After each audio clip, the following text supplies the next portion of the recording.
I'm gonna talk fast because I have a lot to share in a short amount of time, but it's gonna be exciting and fun. Because we're gonna talk about something different today. We're gonna talk about Blue Sky. And if you don't know what Blue Sky is, it is a social network that is very similar to what Twitter used to be.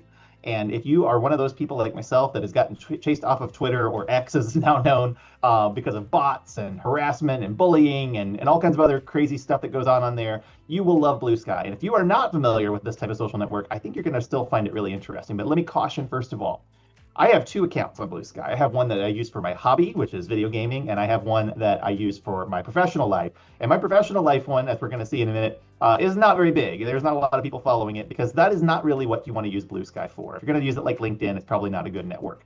But if you want to use it to connect with real people, that is what it's really good for. And my hobby account has grown from just a handful of people to I think I'm over 600 followers as of today. And I don't really care about the number. What I care about is the quality. And being a qualitative researcher for a good chunk of my time, I like quality in my discussions. So we're going to talk a little bit about what the quality is on Blue Sky, how you can get something out of it, and what you can do with it. And we're going to do that in a very short amount of time here. So I've made these slides really simple. Three reasons to use Blue Sky. One is that you're going to be talking to real people. And I cannot emphasize this enough that when I've been on this social network, I've seen bot accounts come and go. They seem to get banned pretty quickly and with regularity. And I've also noticed that the people that I'm talking to, they're not joke accounts or automated accounts. They're real people that just want to talk about things. As a result, that means that it's also a lot less toxic. And you'll hear a lot of people say, oh, well, Blue Sky has a very left-leaning point of view. Well, it's not that it's left-leaning, it's that people are nice. And when people are nice and they're not being toxic all the time and spewing vitriol, it tends to maybe feel a little more liberal, I guess. I don't know. But what I have found is that when I'm talking to people on Blue Sky, I get better engagement because they are real and they do care. They are empathetic. And I just today saw someone talking about their mental health crisis they were going through, and a whole bunch of people responding about how proud they were of them for talking about it and sharing those kind of things to destigmatize that sort of admission that you're going through something. So this is a cartoon that came from Debbie Ohi, and she's got this awesome guide to Blue Sky, which I've got linked down here, and I'll put it in the comments as well. But this little cartoon is very typical of Blue Sky interactions. You'll have people talking, and then you'll have a couple of people that start talking to each other, and another person that's standing off to the side because nobody's talking back to them. And what they do is they wind up leaving. I'm not getting any engagement here. I'm going back to Twitter. Good riddance, because those are the kind of folks that unfortunately ruin the social network experience. But these people over here, they're the ones that are really the prime Blue Sky users, and being able to see those conversations evolve and happen is part of the fun of the platform. So there's a few secrets to success if you're going to get on Blue Sky. One of those things is to understand that there are these things called starter packs. And we actually have one for MRxPros that I created, which I'll show you in a minute. But the starter packs are designed to give you instant people to follow who share your interests. Blue Sky is really designed around finding feeds and groups of people who have similar interests to you. And unlike Twitter, where you're just going to maybe look at hashtags, or you're going to look maybe at kind of predefined accounts that have a lot of people that are following them already, in Blue Sky, you can just automatically click a button and start following people. And a lot of them will follow you back. Again, because they're real people, they want to build their followers, they're happy to engage with you. That second thing is really key. If you're going to be on there, especially if you're trying to build a small account into something that actually gets some traction, you need to follow people back and engage with them. If you're just putting things out there and saying things all the time, but you're not engaging with people, your account won't grow. That's exactly what's happened with my professional account. I haven't really been engaging with people, so it hasn't grown beyond the people that I've invited to join the platform. My hobby account, on the other hand, I engage with people every day, and I get new followers every day. Another key is reposts. So on Twitter, you could do retweets. Retweets are when you take somebody else's tweet and put it back out to the world.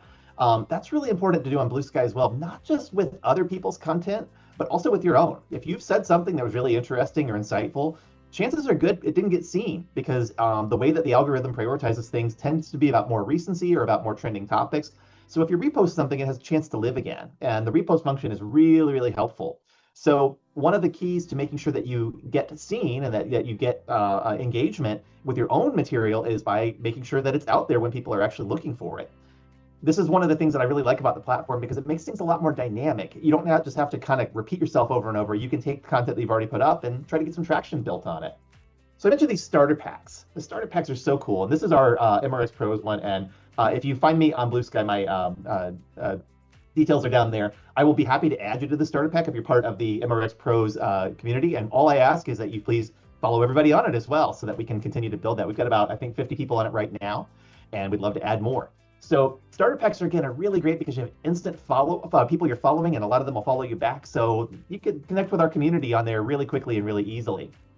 But there's a few other things that you can do as well to be really successful in Blue Sky. One of those things is it's really, really easy to post media on there. You can post up to 4 images at a time. You can post embedded videos. You can post links that will have pictures on them, similar to what happens on LinkedIn.